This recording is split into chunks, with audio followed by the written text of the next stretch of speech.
ketemu lagi dengan saya Sahrul Riza ya. Hari ini kita mau ketemu dengan kepala bidang Dinas Koperasi dan UMKM Provinsi Banten ya.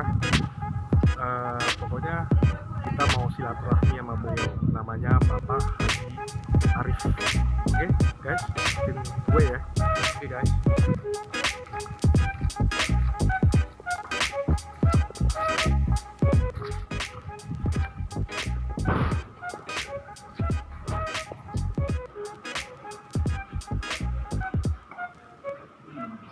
Ini kita datang, kita lihat nih kepala divisinya lagi sibuk apa enggak nih, kita lihat yuk.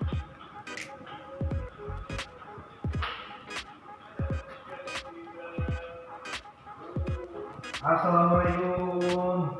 Waalaikumsalam warahmatullahi wabarakatuh.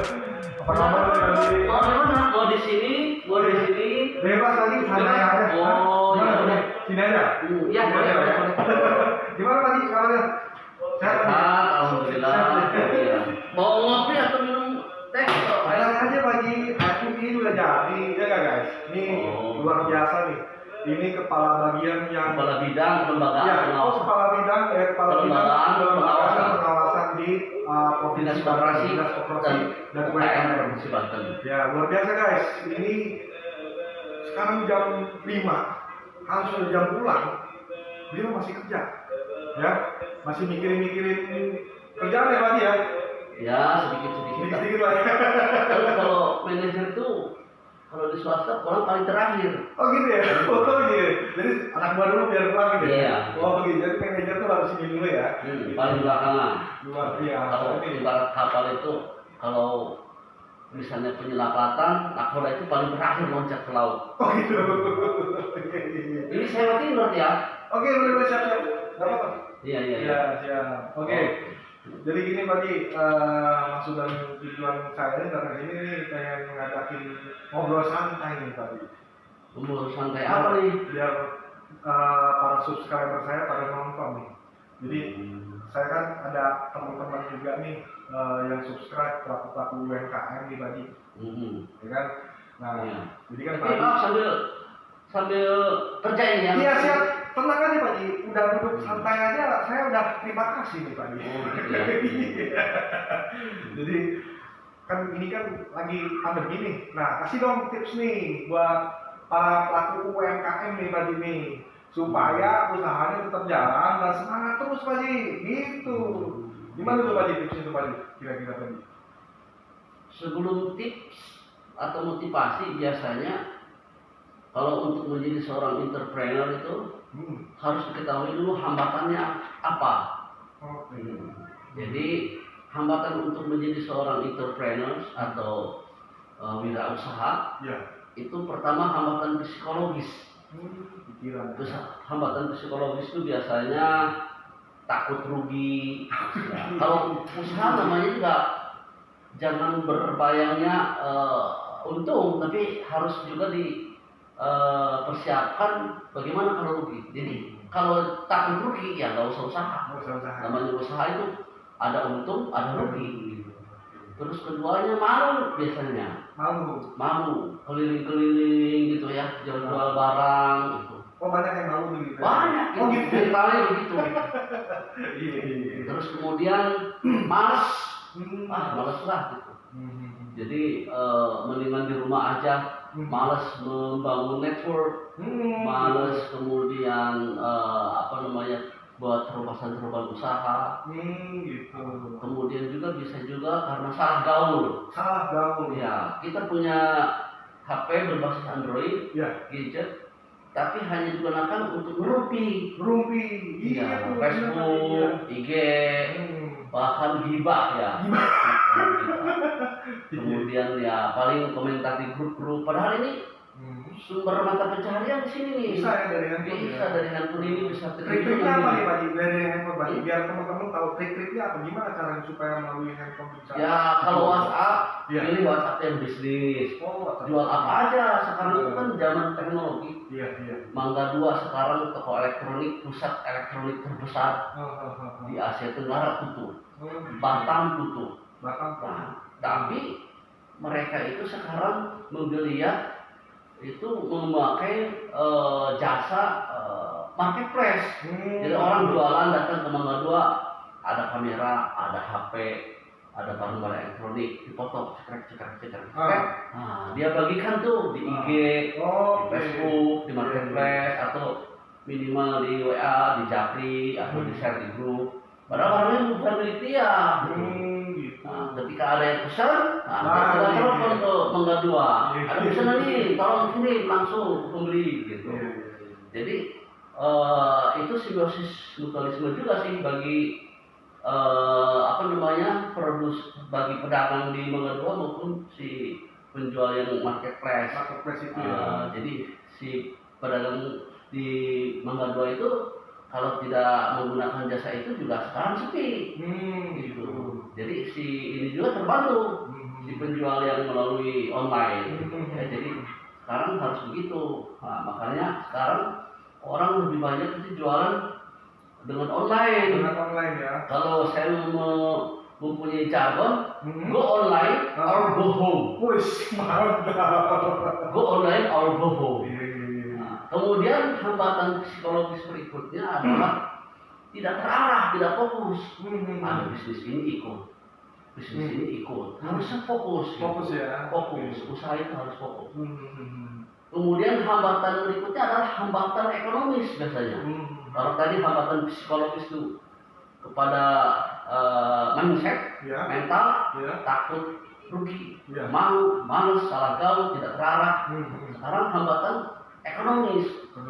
Nah, yang paling utama hambatan ekonomis apa coba? Nah, tidak punya modal. Nah, ini gimana tuh Pak Ji? Supaya kita bisa bisnis jalan nggak punya modal Pak Ji? Ya itu tadi marketplace. Ya, kita belajar sekarang tutorial di YouTube bagaimana cara berjualan online ya, tutorial. Terus kemudian ya datang aja ke toko-toko siapa, sahabat punya siapa, punya orang lain. Pak, mau izin saya bantu memasarkan. Di foto cekrek. Kan tanpa modal itu. Iya. Saya punya pakai otak berarti itu. Iya. Tapi kadang-kadang gini Pak Ji, saya nggak pernah ketemu ya orang-orang ya. Jadi lu kalau misalnya mau bisnis bingung dia bingung mau ngapain, modal nggak punya, kemampuan juga nggak punya, ya kan? Tapi dia udah mau uang nggak punya, kemampuan nggak punya, tapi dia maunya di rumah aja, tidur aja Pak Ji. Nah itu gimana tuh Pak Ji? Saya udah kasih tahu nih, lu tuh bisnis nggak pakai modal bisa, saya bilang gitu. Apa yang Pak Ji bilang itu saya pernah cerita loh, begini. Terus tapi mereka nggak mau jalan dulu, itu gimana Pak Ji? Kalau misalnya nggak mau jalan dulu, karena hambatan psikologis tadi, takut gagal, takut rugi, malu, malas. Makanya hambatan psikologis itu harus dihilangkan gitu. Ya, itu yang paling utama dalam usaha apapun, bukan dagang, bukan jualan aja. Di dunia kerja juga begitu. Takut gagal, malas, malu, kemudian tidak terarah, salah gaul gitu. Jadi di dunia kerjaan juga seperti itu. Iya, seperti itu, nggak beda jauh. Ada sikut-sikutan juga atau gimana Pak? Nggak ada sih. Anggap sikut-sikutan itu sebagai pemacu dan pemicu. Ya, lebih motivasinya lebih. Iya, betul. Nah, kemudian hambatan ekonomis berikutnya, jadi kita bagi untuk hambatan untuk berwirausaha itu hambatan psikologis, hambatan ekonomis, kemudian hambatan teknis. Kalau hambatan psikologis tadi saya sebutkan, takut, malu, malas, salah gaul, tidak terarah. Kalau hambatan ekonomis, tidak punya duit atau modal, tidak bisa mengelola keuangan. Gampang sekarang mah cari aja di di Google, pengelolaan keuangan secara gratis, aplikasi ada. Semuanya sekarang itu dari urusan sajadah sampai haram jadah ada di internet. Ada urusan sajadah, ada urusan haram jadah juga ada. Iya. Jadi tadi yang ketiga kalau masalah teknis itu gimana tadi? Ya? Yang teknis tadi, hambat apa? Yang ketiga yang teknis itu tadi. Nah, nanti hambatan ekonomi juga masih banyak ini. Masih banyak. Iya. Iya. Kemudian berikutnya tidak punya jaminan. Kalau mau pinjam uang ke bank gitu ya. Ya kalau modal untuk usaha pertama ya tidak perlu ke bank dulu lah. Bila perlu memang janganlah, saya punya pengalaman pinjam ke bank itu jangan. Modal sendiri aja kalau bisa. Modal sendiri aja ya. Pusing itu kalau punya cicilan itu pusing. Pusing ya. Kayak dikejar-kejar ini aja kayak kolektor. Terus kemudian hambatan ekonomi berikutnya itu biasanya belum dipercaya minjem uang. Makanya kalau bisa usahakan modal itu jangan minjem. Dapat cicilan ke bank, jangan usahakan, jangan aja. Jangan ya. Iya. Kecuali memang proyeknya udah pasti, udah jelas gitu. Udah keuntungan udah ditanam, sudah ada kontraknya baru. Nah terakhir hambatan teknis. Gimana? Biasanya hambatan teknis itu tidak punya skill. Skill IT padahal bisa dipelajari. Yang penting mas sekarang mah mau ikro bacalah, jangan sukro makanlah. Jadi harus berani baca, mau dan mampu. Gitu. Itu profesionalisme itu adalah mau dan mampu. Mampu saja tidak bisa kalau tidak mau. Mau saja kalau tidak mampu tidak bisa juga jalan. Gitu. Jadi makanya hambatan teknis biasanya proses produksi, kemudian bahan baku dari mana, kalau produksi itu pabrikan, kemudian alat produksinya apa. Sekarang kita jangan berpikir gunakan handphone. Ini sumber duit. Iya gitu. Itu apa namanya hambatan-hambatan untuk wirausaha itu seperti itu. Nah, kemudian berikutnya apa namanya sifat-sifat seorang pengusaha ya. Itu biasanya apa namanya lebih berorientasi kepada mau ngambil tantangan gitu ya. Jadi kemampuan yang kuat untuk berkarya dengan semangat yang mandiri. Itu. Kemudian kreatif dan inisiatif. Tekun, teliti dan produktif. Nah, itu di dalam Al-Quran sendiri sudah dikatakan bahwa untuk menjadi wirausaha itu harus punya sifat-sifat qawiyun amin.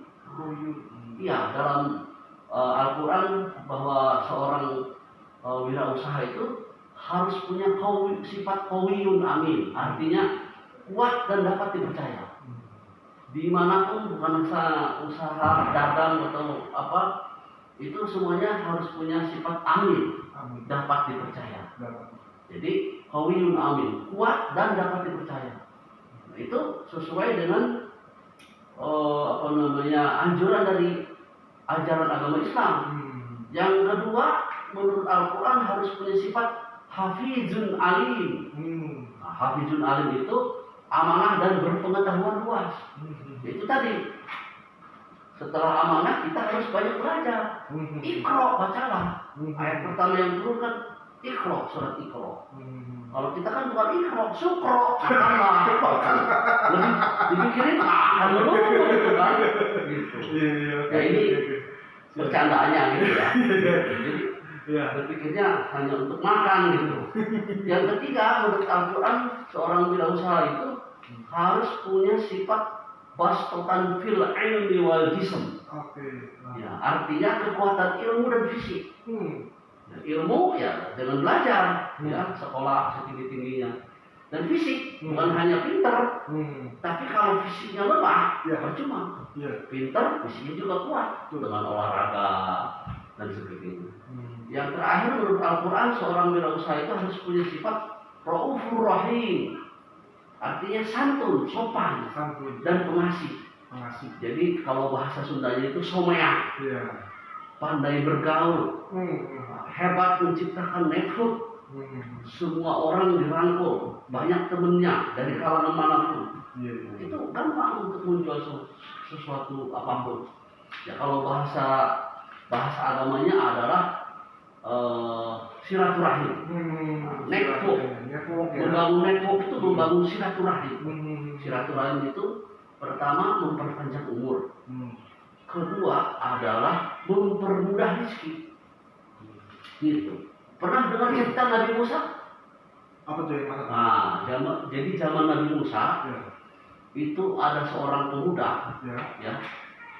Dia itu mendengar percakapan malaikat. Jadi kata malaikat, ini si A umurnya tinggal 2 tahun lagi. Karena si malaikat kan tahu yang tukang mencabut nyawa. Si B ini, saya lupa namanya itu ya, zaman Nabi Musa. Dia umurnya masih 20 tahun. Gitu. Tapi tunggu yang si A itu yang umurnya tinggal 2 tahun itu, ternyata umurnya panjang dia. Sementara yang kata malaikat itu umurnya 20 tahun, 2 tahun meninggal dia gitu. Jadi ternyata si pemuda yang diperkirakan umur 2 tahun itu, dia sering silaturahim, sering memberikan sedekah gitu. Jadi diperpanjang umurnya gitu. Jadi silaturahim dan sedekah. Jadi kalau mau kaya, kalau mau duit, pancingnya pakai duit. Oke. Gitu. Mantap. Sedekah. Karena sedekah itu untuk bukan bakal hilang, tapi untuk mancing duit banyak. Itu ya? Iya. Ibarat kita makan ya. Makan. Beli dulu ya. Bukan, kita makan. Kalau udah keluarin penyakit kan? Makanya apa yang kita dapat juga harus dikeluarin. Biar sehat gitu. Biar bersih badannya. Jadi seperti itu. Terus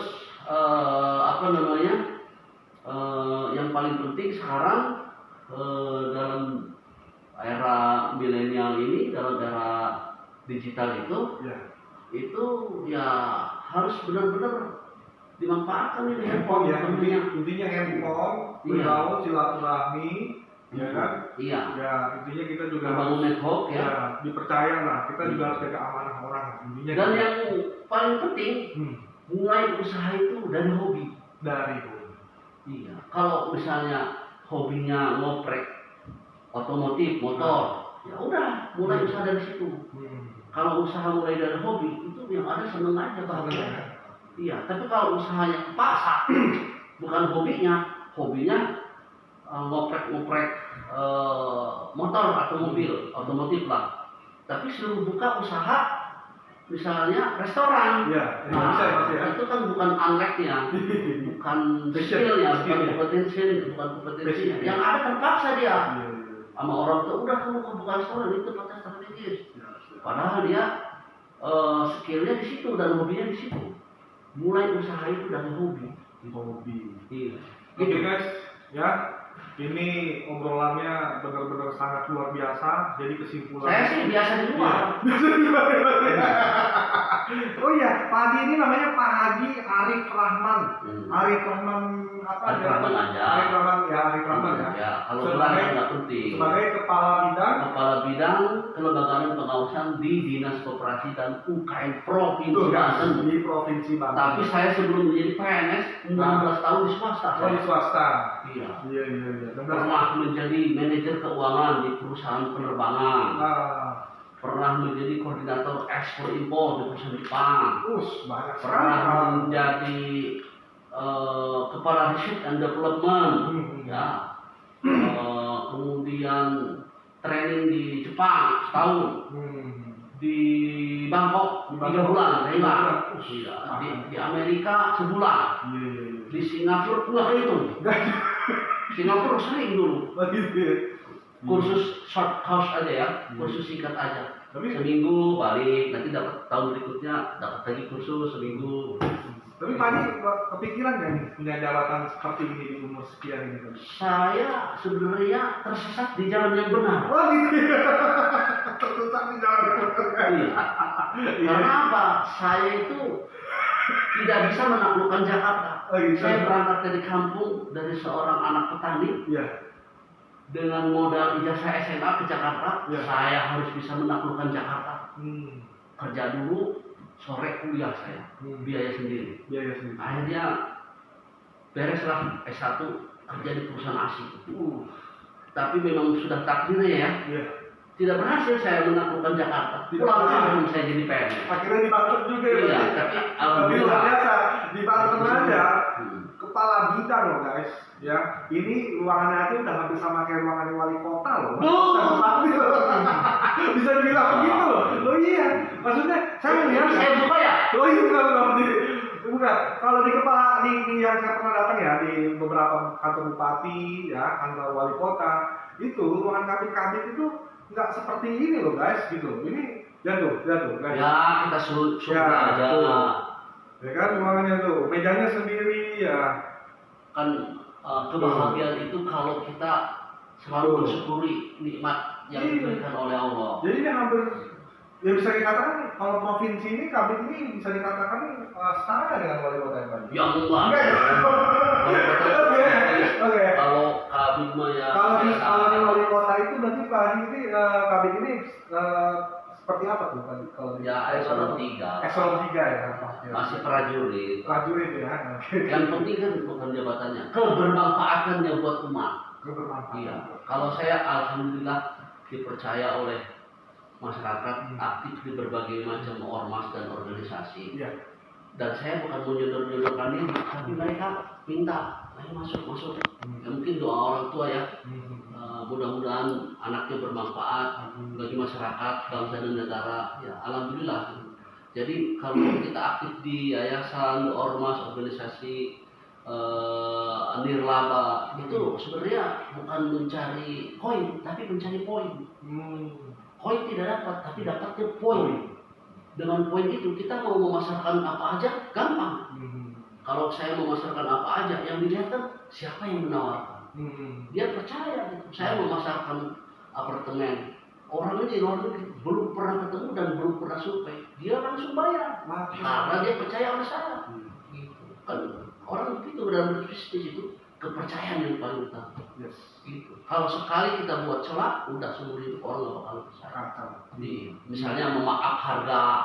Ya, harga ini misalnya jual segini, saya pengen dapat untung gede. Nah, memang dapat untung gede, tapi setelah orang itu tahu, wah ini harganya mahal nih, udah dia nggak bakal bersedia lagi. Gitu ya. Gitu. Mendingan politik dananya harus politik dana Cina. Begitu. Iya. Jadi biar untung kecil, tapi rutin dan volume besar. Jangan kayak orang kita. Metodenya kalau tinju itu hit and run. Sekali untung gede, tapi nggak dapat lagi. Gitu. Itu jangan begitu. Kalau seorang entrepreneur itu begitu. Bahkan bagi konsumen yang potensial, ya, yang bagus, itu istilahnya jual modal. Yang penting dia menanamkan kepercayaan dulu. Gitu mungkin Pak ya. Siap Pak. Oke kalau gitu ya. Terima kasih banyak nih udah ngobrol-ngobrol sama Pak Kabid ya. Mudah-mudahan ini obrolan ini bisa bermanfaat buat teman-teman yang nonton ya guys ya. Semoga semua bisa sukses ya. Oke guys, kalau gitu pokoknya terus tonton channel saya Sahrul Huda. Terus jangan lupa like, comment, and subscribe. Oke guys.